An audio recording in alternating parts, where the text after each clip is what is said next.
علوم انسانی ہے کیا؟ میں دو تعبیروں کے اندر اس کی تعریف جو ہے آپ کی خدمت میں بیان کرتا ہوں۔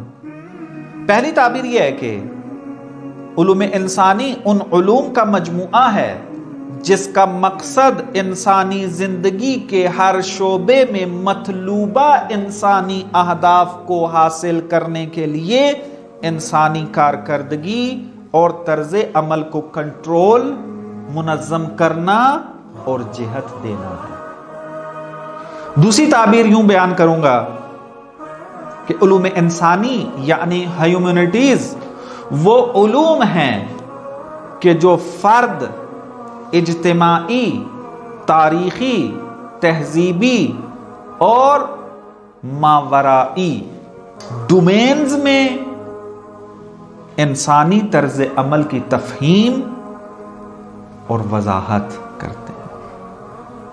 یہ جو ہمارے مد نظر ہیں تعریف اس کی علوم انسانی کی، جو حقیقت ہے علوم انسانی کی، اس کو یہاں پہ بیان کیا جا رہا ہے، نہ کہ کلی طور پہ کہ ہر کوئی اس کا قائل ہے، نا، اس کے اندر اختلاف بہت زیادہ ہے کہ جب تفصیلی اس کے اوپر درس ہوں گے تو ان کو یہاں پر بیان کریں گے آگے۔ بس آپ دیکھیں کہ علوم انسانی کا تعلق انسان کے ساتھ ہے، انسان کی اجتماعی اور فردی زندگی کے ساتھ مربوط ہے، انسان کے طرز تفکر، طرز عمل کے ساتھ مربوط ہے۔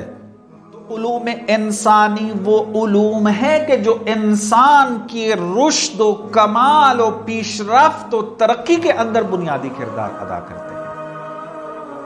اور اگر انسان اپنے کمال تک پہنچ جائے، انسان اگر اپنی ترقی تک پہنچ جائے تو معاشرے اپنی ترقی پا جاتے ہیں، قوم اور ملتیں جو ہیں وہ کامیاب و کامران ہو جاتی ہیں۔ علوم انسانی انسان کو فکر عطا کرتے ہیں، فکر ساز ہیں، یہ معاشروں کی، ملتوں کو جہت دینے والے علوم، یہ علوم انسانی ہیں۔ اگر یہ علوم انسانی ایک معاشرے سے ختم کر دیے جائے تو معاشرہ کبھی اپنا مقصد تعین نہیں کر سکتا، اس کی جہت معین نہیں ہو سکتی کہ اس نے کس جہت کی طرف جانا ہے، اس کا ہدف کیا ہے۔ اور ہم دیکھ رہے ہیں، آپ اپنے معاشروں کو دیکھیں، ملتیں غلام بن کے رہ گئی ہیں۔ کیوں ہیں یہ غلام؟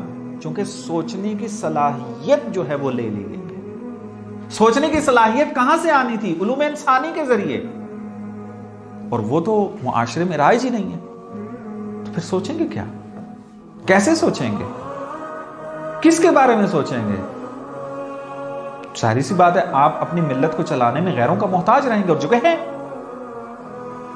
آپ کا اقتصاد، آپ کی سیاست، آپ کا اخلاق، آپ کی سائیکالوجی، تمام علوم کے اندر نظریات لینے میں کس کے محتاج ہیں آپ؟ غیر کے۔ اور ان نظریات کی بنیاد پر آپ جو ہے وہ سسٹم قائم کر رہے ہوتے ہیں۔